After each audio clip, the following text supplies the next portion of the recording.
네, 오늘 성경 말씀 보시겠습니다. 사도행전 22장 30절부터 23장 11절까지 말씀입니다. 이튿날 천부장은 유대인들이 무슨 일로 그를 고발하는지 진상을 알고자 하여 그 결박을 풀고 명하여 제사장들과 온 공회를 모으고 바울을 데리고 내려가서 그들 앞에 세우니라.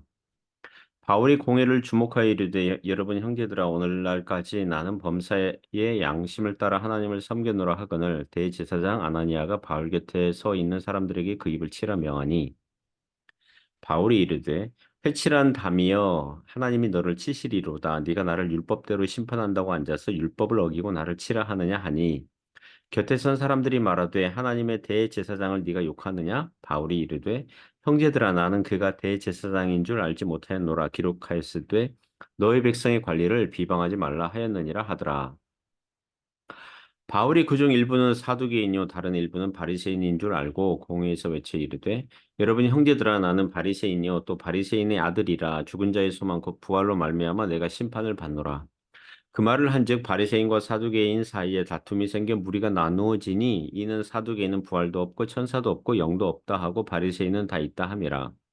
크게 떠들세 바리새인 편에서 몇 서기관이 일어나 다투어 이르되 우리가 이 사람을 보니 악한 것이 없도다 혹 영이나 혹 천사가 그에게 말하였으면 어찌하겠느냐 하여 큰 분쟁이 생기니 천부장은 바울이 그들에게 찢겨질까 하여 군인을 명하여 내려가 무리 가운데서 빼앗아 가지고 영내로 들어가라 하니라. 그날 밤에 주께서 바울 곁에 서서 이르시되 담대하라 네가 예루살렘에서 나의 일을 증언한 것 같이 로마에서도 증언하여야 하리라 하시니라. 아멘. 네, 오늘 공회 앞에 선 바울, 공회 앞에 선 바울 이런 제목으로 하나님의 말씀 증거하겠습니다. 오늘 성경 본문은 로마 천부장이 바울 사건의 진상을 알고자 하여 유대인 공회를 소집하였고 이에 바울은 공회 앞에서 증언하는 사건을 다루고 있습니다. 당시 오늘 본문 보면요. 당시 유대인 공회가 얼마나 불의한 지도자 그룹이었는지 그리고 그 서로 간의 그 공회원들이 양립할 수 없는 교리로 화합할 수 없는 단체였다는 걸 알 수가 있습니다. 그들 앞에 선 바울이 하나님의 섭리와 지혜로 어떻게 대하는지 우리가 볼 수 있습니다. 몇 가지 교훈으로 은혜를 나누고자 합니다. 첫 번째 교훈은요. 신자는 인생 살다가 불의한 재판관이나 불공정한 지도자를 만날 수 있다는 것입니다. 22절 30절부터 22장 30절부터 23장 5절에서 교훈합니다. 22장 30절 보면 로마 천부장은 왜 유대인들이 단체로 바울이라는 자를 집단 폭행하고 고발을 하고 있는지 그 진상을 알고자 공회를 소집합니다. 아마도 비공식적인 공회 모임을 주선한 거죠. 로마 천부장은 왜 바울이라는 자를 유대인들이 싫어하고 폭행하고 심지어 죽이려고 하는지 그 이유를 알고 싶다고 공회의 뜻을 전달하였을 것이고 공회원들은 그렇게 하여 모인 것입니다.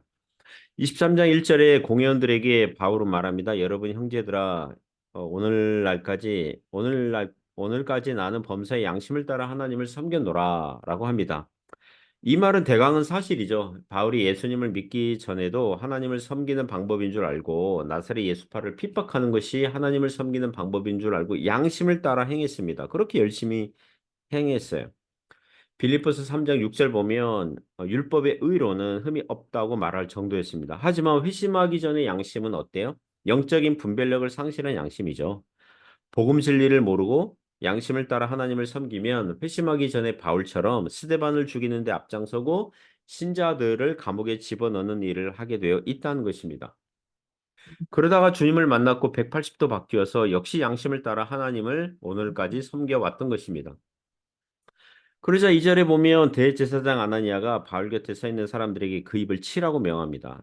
여기 아나니아는 헤롯 안디바 2세로부터 대제사장 직분을 받아서 역사 기록에 의하면 한 11년 정도, 11년, 12년 정도 대제사장 자리에 있던 자입니다. 유대인 역사가 요세푸스에 의하면 그는 재물에 탐욕된 자로서 제사장들에게 돌아가야 할 11조 그런 곡식이나 이런 것들을 중간에서 빼앗거나 친로마 정책으로 미움을 받아서 그 AD 66년에 유대인들이 로마에 반란을 일으킬 때 그때 아나니아는 유대 민족주의자들의 미움을 받아서 하수도에 숨어 있다가 붙잡혀서 이제 죽임을 당하게 됩니다. 이제 그런 역사 기록이 있더라고요. 어쨌든 대제사장 아나니아는 자기가 보기에 바울이 뻔뻔하게 자신의 무죄를 지금 변호하고 있다고 여겨서 바울의 입을 치라고 한 거예요. 이것부터 대제사장 아나니아는 공의롭거나 공정한 자가 아니라는 걸 알 수가 있어요. 유대인 율법은요, 재판을 해서 정죄되기 전까지는 죄인으로 규정하지 않아요. 그러니까 일종의 무죄 추정의 원칙이 있어요. 그런데 그것을 무시하고 때리라고 하는 것이니 그 당시 공의가 사람을 얼마나 불공정하게 불이하게 다루거나 일처리 방식이 이 얼마나 과격하고 위협적인지를 알 수가 있습니다. 이에 바울은 3절에서 회칠한 담이여 하나님이 너를 치시리로다 네가 나를 율법대로 심판한다고 앉아서 율법을 어기고 나를 치라 하느냐 이렇게 그 항변하죠. 회칠한 담은 회칠한 담, 이렇게 회반죽으로 이제 담을 칠한 거죠. 하얗게 그 회칠한 거죠. 담이 흙으로 되어 있거나 이제 담벼락이 흠이 있거나 금이가 있는 약점을 감추느라고 회반죽을 예, 칠했다고 합니다.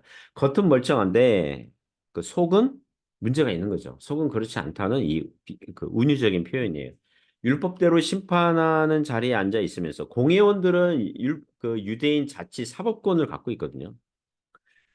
근데 왜 율법대로 하지 않느냐? 예, 율법대로 심판하는 자리에 있으면서 왜 율법대로 하지 않느냐? 이렇게 항의하고 비판하는 거죠.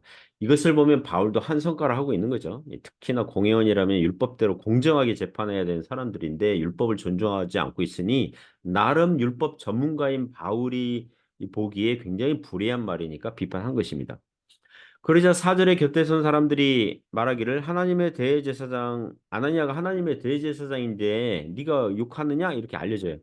그러자 5절에 바울이 나는 그가 대제사장인 줄 몰랐다 이렇게 일부 사과해요. 그리고 너희 백성의 관리를 비방하지 말라고 했다는 율법을 언급하면서 일단 저 자세를 취합니다. 만일 바울이 입을 치라고 명령한 사람이 대제사장인 줄 알았다면 보다 더 정중한 자세로 말했겠지만 대제사장이 율법대로 심판한다고 하면서 율법을 어기는 태도와 행동을 하고 있다는 사실은 변함이 없는 거죠. 그죠? 신자들이 인생 살다가 불의한 재판관이나 불공정한 지도자를 만날 수 있습니다. 억울한 일을 당하게 되면 고발할 수 있고 법에 호소할 수 있고 변호사를 구해서 법적 대응을 할 수 있습니다. 재판관이나 지도자는 공명정대하게 일을 처리해야 되는데 그렇지 못하면 법적 권한을 사용할 보호를 요청할 수 있어요. 신자들은 무조건 참으라는 것은 불의한 자들의 죄악을 더 확산하도록 방조하는 것일 수 있어요. 하지만 그 과정에서 이 법정 모독을 하거나 욕하거나 저주하면서 그렇게 자신의 감정을 소모할 필요는 없죠. 여러분, 우리나라 정치 뉴스를 보면서 너무 열받아 하지 마세요. 너무 분노 충만하지 마시고. 또 오래 참으면서 하나님께서 역사하여 주시기를 기도하면서 가다 보면 하나님께서 좋은 결과를 주실 줄 믿습니다. 두 번째 교훈은 신자들로 하여금 주께서 피할 길을 주신다는 것입니다. 신자들로 하여금 주께서 피할 길을 주신다는 거예요. 6절에서 10절의 내용이 교훈합니다. 그 6절 보면 그 바울이 공회원들을 보니까 그 일부는 사두개인이에요. 그 다른 일부는 유대 바리새인인 줄을 이제 알게 되죠. 그래서 공회에서 외쳐 말합니다. 여러분 형제들아 나는 바리새인이요 또 바리새인의 아들이라 죽은 자의 소망 곧 부활로 말미암아 내가 심판을 받노라 이렇게 말합니다. 당시 사두개인들은 그 소위 친로마 정치 권세자들이에요. 제사장 그룹도 그 당시 정치 지도자들이 임명을 했기 때문에 권력을 그 종교 권력을 가지고 있었기 때문에 또 돈과 관련돼 있거든요. 여기에 속했어요. 예, 그들은 부활도 없고 영도 없고 천사도 없다고 여겼어요. 내세도 없다고 여겼어요. 그래, 그 사람들의 생각은 이런 거죠. 사두개인들의 생각은 사람은 인생 살다가 죽으면 그것으로 끝난다.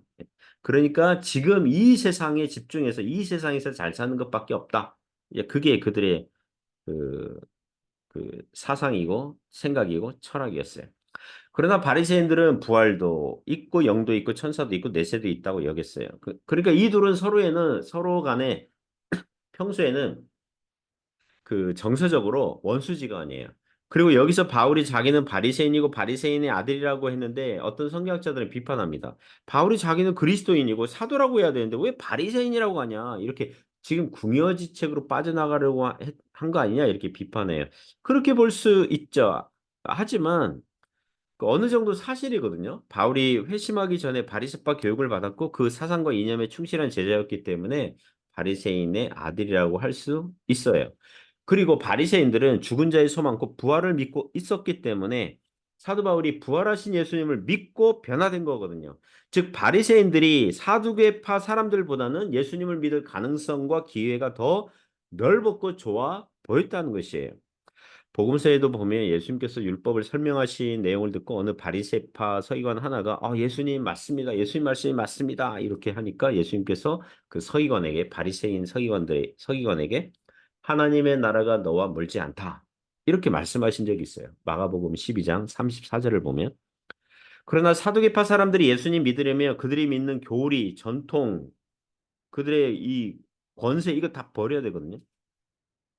그러나 바리새파 사람들이 예수님 믿으려면 이미 부활과 내세와 영적 존재에 대한 믿음이 있었기 때문에 믿는 것이 더 쉬울 수 있었다는 것입니다. 그러나 실제로는 십자가 복음이 유대인들에게 믿는데 걸림돌로 역사를 하지만 말입니다.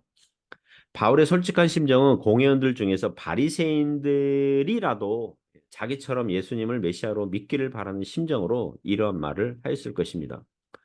그러자 7절 이하에 보면 바리새인과 사두개파 사이에 다툼이 생겨서 무리가 나누어요. 그리고 심지어 9절에는 바리새인 중에서 몇 서기관들이 일어나서 우리가 이 사람을 보니까 악한 것이 없다. 혹 영이나 혹 천사가 그에게 말하시면 어찌하겠느냐 이렇게 바울을 변호하는 일이 생겨요. 물론 그것은 바울을 진심으로 변호했다기보다는 사두개파 사람들을 반대하여서 하는 말이었겠죠.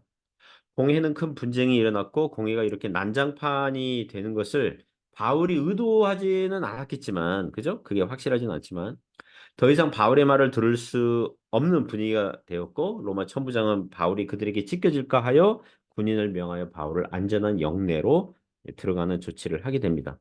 이 사건은 우리에게 교훈을 줍니다. 누가복음 12장 11절 12절 보시면 사람이 믿는 자를 회당이나 권세자 앞에 끌고 가거든. 염려가 되잖아요. 두려움이 있을 수 있잖아요. 그러면 어떻게 무엇으로 대답해요? 무엇으로 말할까 염려하지 말라고 해요. 왜냐하면 마땅히 할 말을 성령이 곧 그때에 너희에게 가르치시리라. 이렇게 말씀하십니다. 하나님께서는 신자들에게 감당할 시험만 주시고 시험 당할 즈음에 피할 길을 주셔서 능히 감당하게 하시는 줄 믿습니다. 오늘 교훈의 세 번째 교훈은요. 신자는 사명이 다하기까지는 불멸입니다. 신자는 사명을 다하기까지는 하나님께서 맡기신 일을 다하기까지는 죽지 않는다. 이런 뜻입니다. 23장 11절 보시면 그날 밤에 주께서 바울 곁에 서서 이르시되 담대하라 네가 예루살렘에서 나의 일을 증언한 것 같이 로마에서도 증언하여야 하리라. 이렇게 말씀해 주십니다. 당장 바울이 지금 보면은 바울이 예루살렘에서 나가는 것조차 앞이 보이지 않는 상황이에요. 그죠? 그러나 주님께서 바울에게 앞으로의 주님의 섭리, 주님의 계획을 말씀해 주십니다. 로마도 갈 거야. 로마에 가서 증언해야 되니까 담대해라. 예루살렘에서 죽지 않아. 이런 말씀 하시는 거예요. 영국의 부흥사 요한 웨슬레가 이런 말을 했다고 합니다. 신자는 사명이 다하기까지는 불멸이다. 그러니까 주님께서 맡겨주신 일을 다 감당하기 전까지는 불멸이다. 죽지 않는다. 이런 거예요. 바울은 아직 죽을 때가 아니라는 거죠. 우리도 마찬가지예요. 신자들도 대동소이한 그런 은혜가 있습니다. 주께서 각각의 신자들에게 맡겨주신 사명을 다하기까지는 쉽게 죽지 않습니다. 그러므로 사랑하는 성도 여러분, 오늘 하루도 주님의 사명을 잘 감당하시기를 바랍니다. 주님께서 감당할 수 있는 능력과 지혜를 주실 것입니다. 그런 은혜가 있기를 주님의 이름으로 축복합니다. 기도하겠습니다. 하나님 아버지, 감사합니다. 바울이 어려운 그런 일을 만났지만 피할 길을 주시고 또 지혜롭게 잘 감당하게 하신 것을 봅니다. 그리고 사명을 다하기까지는 불멸인 줄 믿습니다. 오늘도 우리가 주님의 사명을 다하되 감사함으로 믿음으로 또 지혜와 주님 주시는 능력으로 감당할 수 있도록 붙잡아 주옵소서. 예수님 이름으로 기도드립니다. 아멘.